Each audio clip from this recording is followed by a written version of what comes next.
have our final speaker, Mr. Chetan Bhandari, sir. Thank you, Eventil, for having me here.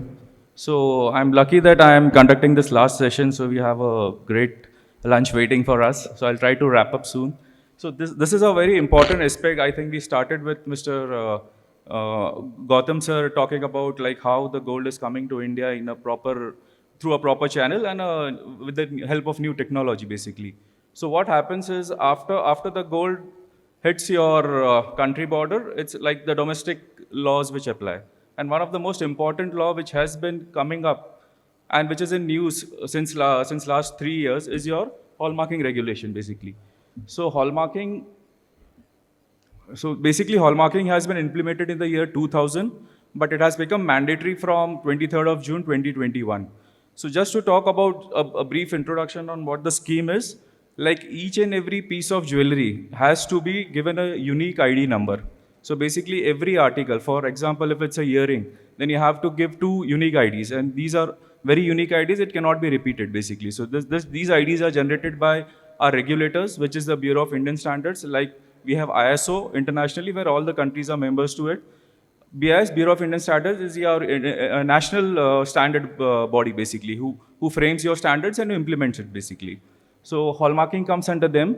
So basically, in 2021, the scheme had become mandatory in around more than 250 districts where the assaying and hallmarking centers were present basically. So now what has happened is the scheme has worked very well. Just to talk about numbers, we had only 25,000 registered jewelers, around 25 to 26,000 registered jewelers in the year 2000.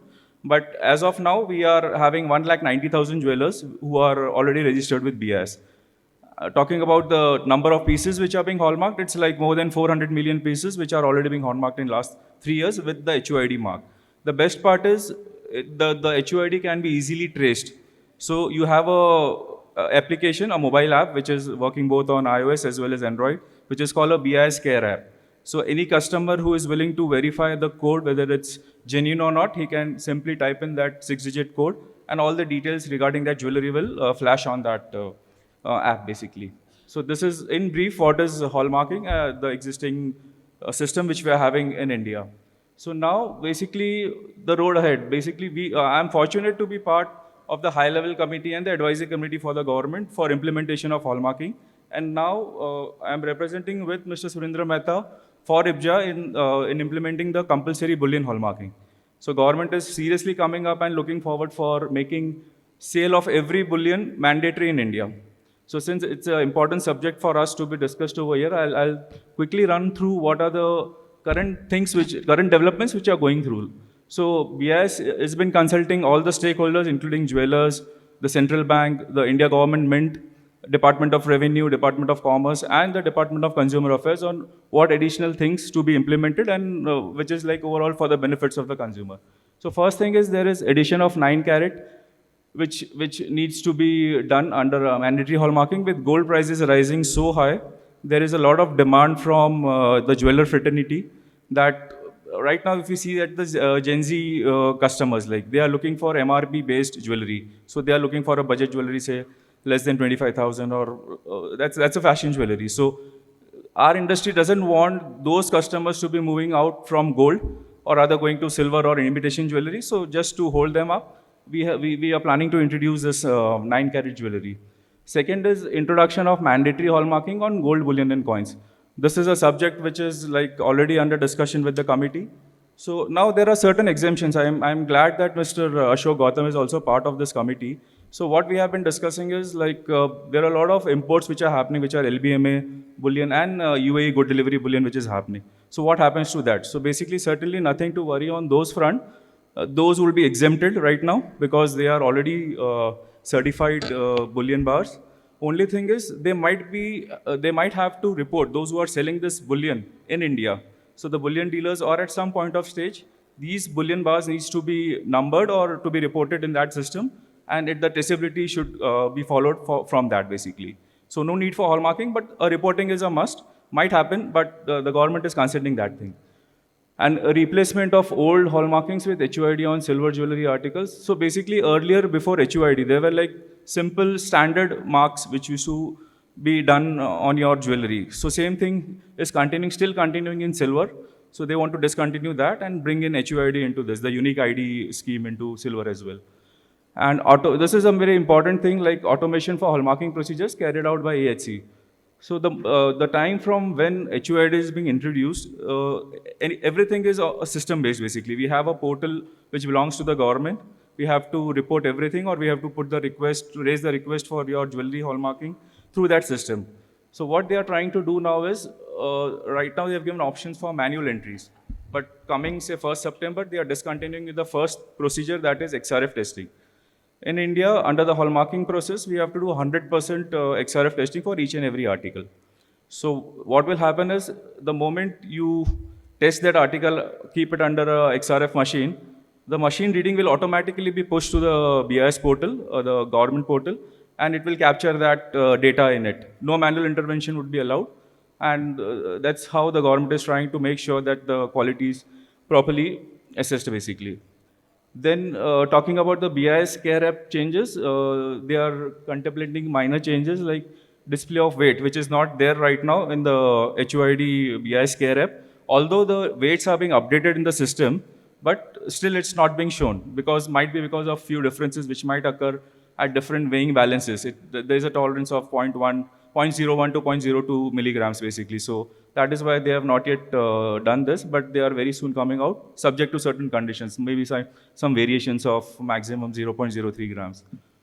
And removal of date of hallmarking. Right now, the BIS Care app is showing your date of hallmarking. So many times what happens is, like the consumer mentality is like, oh, this might be an old gold, so we need fresh gold.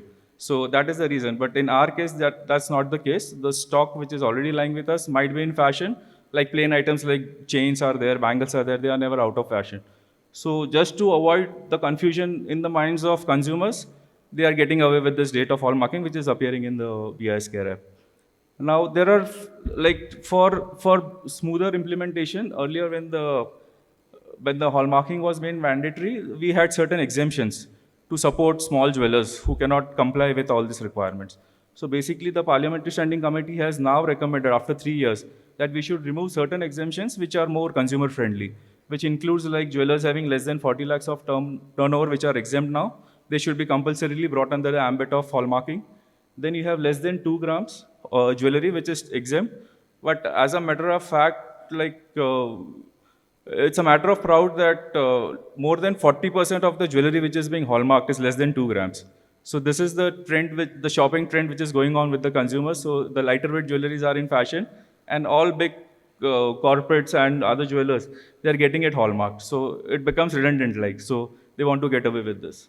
And Kundan, Polki and Jadau jewelry, because of their complex nature of manufacturing, it was exempt, but now BIS wants to cover those things as well. So we'll move on to any questions on this. I'll be happy to answer. If you can stop me in between, and we can discuss on that. Asha, how many jewelers over here? If you can raise your hands. Okay. So basically now the other aspect is, the jeweler has to get it hallmarked, and then only they can sell it to the consumers. But there are certain compliances which the jeweler has to do while he is selling the jewelry, or the certain display requirements which are need to be followed while they are selling the jewelry in the Indian markets. So there has been a revision made recently, effective from 1st Jan 2024. So the revisions are broadly in display requirements, market surveillance procedures. So what are market surveillance procedures? The BIS has mandated that they have to pick a single article once in a year from every registered jeweler. So they have to pick a market sample from every jewelers and send it to their reference lab, where they will destroy that item and do a complete fire assay of that item. So for that, they have amended certain procedures for market surveillance. Then, the sealing of the sample drawn, including uploading the photograph, was not there earlier, because a lot of mischief used to happen while the market sample, a part of the market sample was kept with jewelers. So they have tried to plug that loophole. And transit insurance of the sample drawn. So like quite a time, the BIS so the jewelers gets their license quite late. The article which is being picked, returned is quite late. So just to avoid any loss during transit or during their process, they have covered it under insurance so that the jewelry is not at loss. Yeah, I'll quickly run through the display requirements. This is more meaningful for the jewelers, what they have to do, keep it on their, keep it in their store. So outside, on the outside area, you have to have compulsorily the BIS logo and the word should be mentioned, Hallmark jewelry available for sale as shown. This is more for the benefit of consumers. Then second is the certificate of registration inside the store now, like points 2 to 3.6 would be inside the store. The certificate of registration shall be displayed in the store. Your valid license should be available. Inside the sales outlet, the marking components to be seen on hallmarking article. So the customer should know, okay, what actual marking has been done under the HUID scheme on that jewelry. So there should be a big display, say example for what actual markings are being done on that piece of jewelry. Then you should have a magnifying glass minimum 10x just to verify those HUID markings. Weighing balance, which is like should be there. Contact details of BIS office and facilitation of BIS for any query or complaint. Customer can raise their query directly through this contact office. And they should also mention what are the hallmarking charges which the government is charging to those consumers. So it cannot be more than that and less than that. So it is in case of gold jewelry, it is 45 rupees per articles, which is hardly anything if you compare the grammage value basically. Silver, it is 35 rupees. And again, that's the thing which we already discussed. The consumer can verify their HUID features, but the same should be displayed very prominently on their store. And the other obligations which are like the jewelers who are sending their jewelry for hallmarking, they cannot have any mark or any kind of laser marking in their jewelry, neither their company logo nor the fineness, purity, or the KDM mark or any type of marking. So it will not be eligible for hallmarking. The hallmarking center has to reject if there is any such kind of marking which is there in this thing. Second point is quite relevant for all the countries, like medallions which resemble with currency or any country may not be sent. And again, finally, the invoice has to compulsorily mention these things, which is the description of each article, whether it's a ring, bangle, or whatever it is. Then net weight of the precious metal. So if it's a studded jewelry, then you have to mention both, say gross weight as well as the net weight. Then you have purity in carat and fineness both, hallmarking charges separately, and note basically which says that the consumer can get the purity of the hallmark jewelry artifact verified by any of the BIS recognized agencies. And the list is available on the net basically. So again, this is for the jewelers, how the market surveillance takes place. So branch office should undertake at least one market surveillance every year. It has to be undertaken minimum by 2 officers. So earlier it was 1 officer who is to come and take the sample, but now they have make it mandatory. 2 officers should be joining those surveillance team. Jewelers can also verify the identity of the hallmarking agent and the BIS staff. So basically, there is a lot of threat in jewelers. Is the right person coming to our shop to pick up the samples, or is he going to play mischief? So basically what happens is the branch office, they issue a letter to these agents, the officials who are going to go to the jeweler shop. So this is properly recorded in their system and approved. So any jeweler can call the branch office, they can reconfirm whether these officers are visiting my place and whether we are in the list of the market surveillance this thing. And so basically, when they come to the store, so they have to minimum, like they have to pick 5 pieces at random, check the HUID of the piece and verify it through the BIS care app. This is the random audit which they do while they are at the store, and they pick up any of their sample to be sent to the reference lab. Yeah, what are treated as unfair practices as per hallmarking regulation? So first is hallmarking done from non-recognized SNG and hallmarking center. So basically, there may be quite a few laser marking operators who are claiming that they are hallmarking centers, so which is not allowed. It's responsibility of the jeweler to complain it to the regulator that such things are going on and they should not be indulged in such practices. Then again, counterfeiting of hallmarking on articles. They cannot mark a single HUID which is already given to a particular article to any other article. So it cannot be duplicated. Sale of article with incomplete hallmark, again, the consumer should not be fooled by just giving 3-4 marks and assuming that it's a hallmark jewelry. So it should be properly shown, and that's why we have that display requirement that the display should exactly say what the markings would be there on the hallmark piece. And tampering with the sealed counter sample. So basically, this is relevant when they are taking the sample for during the market surveillance, and they keep a check, basically a second sample. For example, if they are picking a 2 gram sample, so they have to cut it in one gram piece, and 1 gram has to be retained with the jeweler in case a counter check is required in future if there is any issue with the results for the jewelers as well as the SNG and hallmarking center. Yeah, so moving on to sustainable development, like we have this ESG this reporting which has been coming into our country, and I would rather say that all standards which are being made nowadays has to take care of the ESG requirements. So basically, the standards are also, the Indian government is taking utmost care that all these requirements are getting fulfilled while making any of the standards. Even for bullion sale, they are trying their best that all the aspects of ESG are covered. So basically, just to have a brief outline on what the gold cycle is, I am sure everyone is aware of this. We have like various stages in exploration, mining, refining, processing, distribution, consumption, and recycling. These are the broad cycles what we go through in the gold industry. So how to implement ESG and how it actually applies in our segment or the sustainable goals which are being defined. So the major challenges which we face while implementing these things are, first is environmental concerns related to mining, refining, and manufacturing process. So we have to eliminate or minimize that thing. Illicit practices such as illegal mining, smuggling, and tax evasions impact the industry. So this is like, that's the reason why we have PMLA Act being made more stringent and reporting being made more stringent. Then, so basically, this is again an interesting study which was done in India by Niti Aayog. So it said that the working conditions for the manufacturers are a little hard to digest, so it has to be improved. So like 40% of the units do not have fire extinguisher, 57 of the units, 6% of the units do not have any first aid box. So basic requirements which needs to be taken care of, they should be like implemented and brought to the knowledge of the manufacturers of jewelry as well. So this we all know, these are the sustainable development goals which UN has set across. So which the target is to achieve all those in a phase-wise manner or as good as possible.